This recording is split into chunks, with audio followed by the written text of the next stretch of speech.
aqui é a Giovana do Responde Aí e hoje a gente vai bater um papo sobre medidores de vazão, orifício, bocal e venturi. Então, para falar de medição de vazão, vamos falar primeiro de medir as coisas. Por exemplo, para medir o tempo e para medir o comprimento, a gente sabe quais são os instrumentos? Vamos relembrar. É o seguinte, para medir o tempo, a gente usa o cronômetro. E para medir o comprimento, se for um objeto pequeno, a gente usa uma régua, e se for maior, a gente pode usar uma trena. Então a gente vai lá, mede e consegue encontrar o comprimento ou o tempo através desses instrumentos. Bom, daí a grande pergunta aqui desse vídeo é: como é que faz para medir a vazão?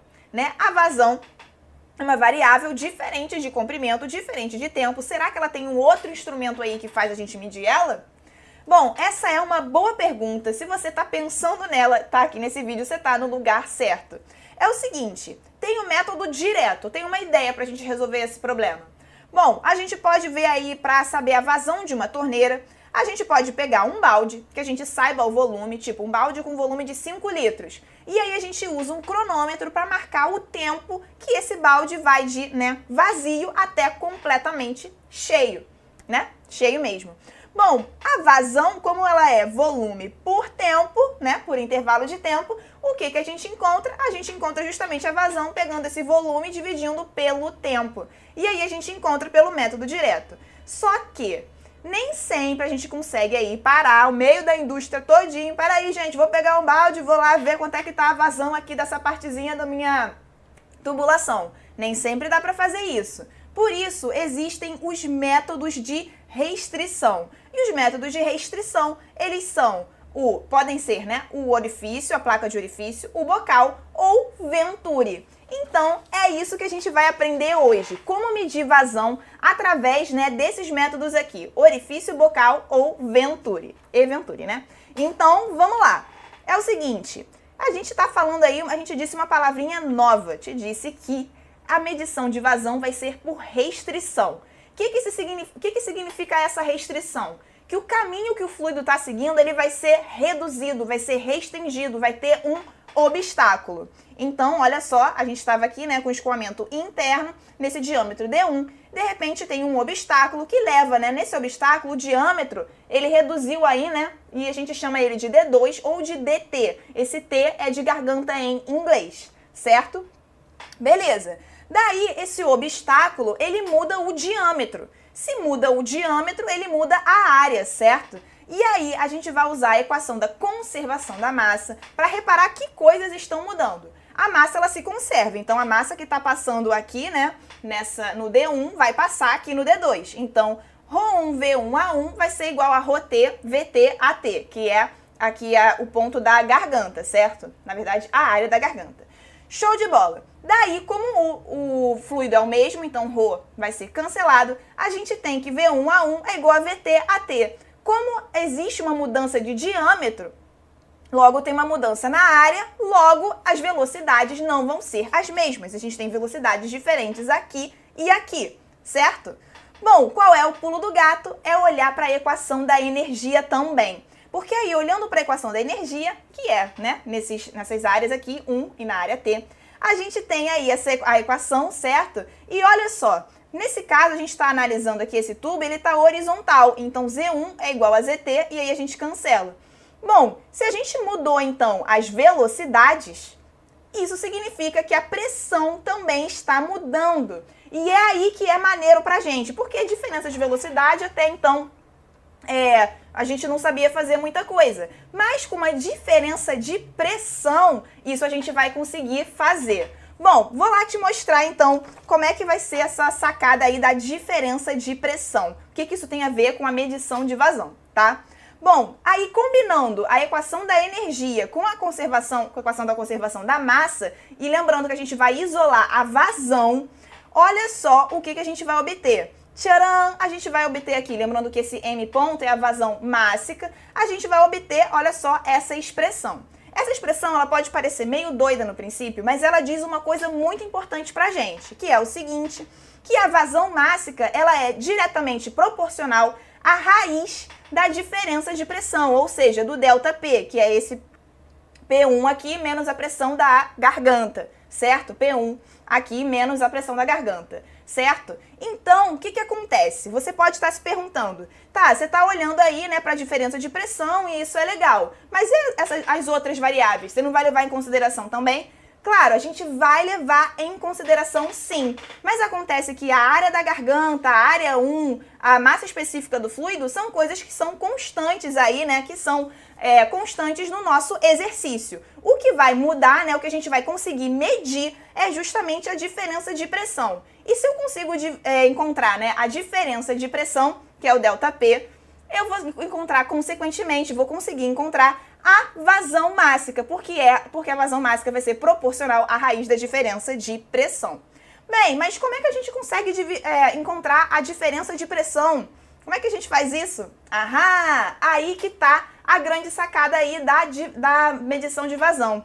A gente consegue medir a diferença de pressão pelo manômetro, que é um instrumento que mede justamente o ΔP. Então, assim, a gente vai conseguir medir a vazão. Show de bola? Beleza. Mas aí, como nem tudo é perfeito, bom, a gente tem aí nesse processo perdas. E que tipo de perdas? Quem vai informar aí qual perda que está acontecendo? Bom, vou te mostrar aqui. É o seguinte, a gente vai ter um C ou CD, né, que é o nosso coeficiente de descarga, certo? Esse C ou CD. E aí a gente vai pegar essa expressão que a gente tinha aqui e vai multiplicar pelo C e vai dizer que essa expressão aqui, né, ela vai ser a vazão mássica real. Então, a vazão mássica real, ela depende, né, da perda do processo. Então, a gente vai estar multiplicando aí pelo C, certo? Essa daqui seria a teórica. E aqui, quando a gente multiplica pelo C, que é o coeficiente de descarga, a gente encontra a vazão mássica real, porque existem perdas aí nesse processo. Bom, show de bola. Vamos organizar melhor aí, então, essa equação? Vamos lá.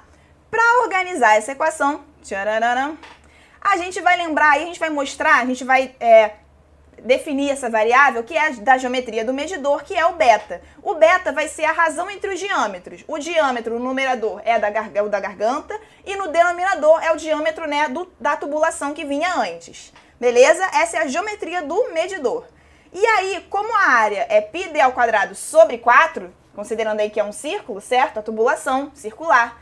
Então, olha só, a razão entre as áreas vai ser beta ao quadrado. Isso a gente vai usar justamente para substituir na expressão da vazão mássica real. E aí a gente escreve aqui, olha, a gente apareceu aqui esse beta, que é da geometria do medidor. Bom, quem é esse raiz de 1 menos b à quarta? É o fator de velocidade de aproximação. Por que a gente dá esse nome aí? Porque a gente pode encontrar, né, fórmula, né, tanto com C, que é o coeficiente de descarga, tanto com o K.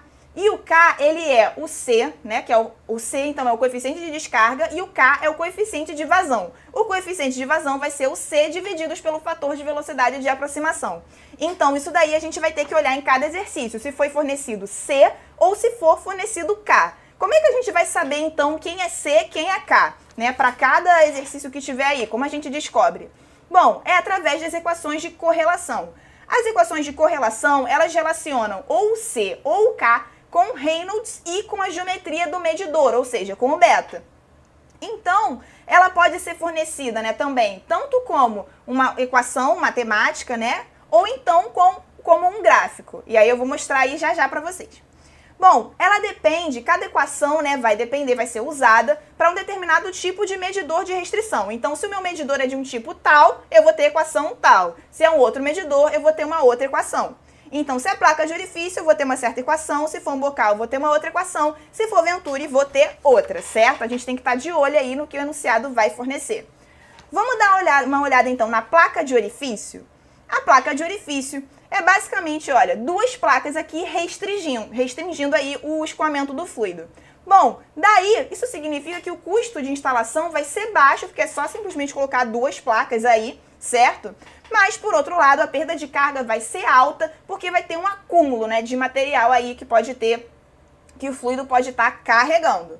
Bom, a equação de correlação para a placa de orifício, aí qual tipo de placa de orifício? Concêntrico e com tomadas de canto.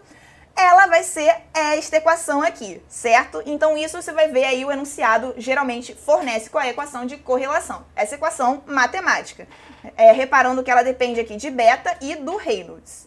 Bom, e aí ela é válida para uma determinada faixa de beta e Reynolds, certo? Sendo que o Reynolds é o Reynolds que a gente calcula aqui. Show! Além disso, a gente pode calcular, né, esse K pelo gráfico. E o gráfico, ele é dado, olha só, dessa forma aqui. Tcharam!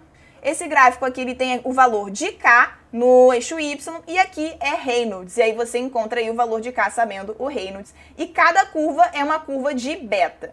Beleza, para cada beta. Show de bola! Daí, essa foi a placa de orifício. Vamos dar uma olhada no bocal medidor? Para o bocal medidor, a gente tem, ó, a redução do diâmetro, ela vai ser gradual. Então, ela não é tão, né, ela não é abrupta, ela vai reduzindo de pouquinho em pouquinho. Bom, o custo disso é médio, porque não é tão simples quanto colocar uma placa. A gente tem um bocal aí. Isso leva a um custo médio e uma perda de carga que não vai ser tão grande também quanto a da placa de orifício. E aí a equação de correlação para o bocal medidor, ela vai ser esta daqui, sendo válida para essa faixa, né, de beta e de Reynolds. O gráfico de K em relação a Reynolds para bocal de raio largo, o enunciado pode dar, né, como esse daqui, certo? Da mesma forma funcionando aí, ó, K aqui no eixo Y, Reynolds no eixo X e cada curva aqui é para um beta, certo? Beleza. E aí, finalmente vamos para o Venturi. Como é esse tal de Venturi, esse medidor de vazão? Bem, ele é representado dessa forma aqui, certo? E ele tem a entrada suave e a saída suave também. Então, assim, o custo dele vai ser bem mais alto do que os outros, mas o que acontece? Essa saída, né, de difusor cônico, ela recupera a pressão. Com isso, a perda de carga vai ser baixa e isso é uma vantagem, certo? Então, vantagem, perda de carga baixa e desvantagem é o custo alto. Bom, a equação de correlação do Venturi moderno é essa daqui. E caso, né, o Reynolds seja muito alto, a gente usa aqui o C, ele é aproximadamente 0,99, se o enunciado não fornecer o gráfico ou a equação, ou se a gente tiver o Reynolds alto. Bom, o enunciado também pode fornecer o gráfico do Venturi moderno. Mas vamos ver então aí um resumão de medidores de vazão? No nosso resumão, a gente tem o seguinte, que a medição de vazão, ela é a vazão mássica, ela é dada por esta fórmula aqui, que pode ser definida tanto pelo C quanto pelo K, certo? Sendo C o coeficiente de descarga e K o coeficiente de vazão. A gente tem que estar atento em qual o exercício forneceu pra gente. Beta é a razão entre os diâmetros da garganta e da tubulação antes. E a gente tem aí uma relação entre placa de orifício, bocal e Venturi. O custo é baixo para a placa de orifício, médio para o bocal e alto para o Venturi. Por outro lado, a perda de carga do Venturi é baixa, para o bocal é média e para a placa de orifício é alta. E aí, esse vídeo te ajudou? Responde aí!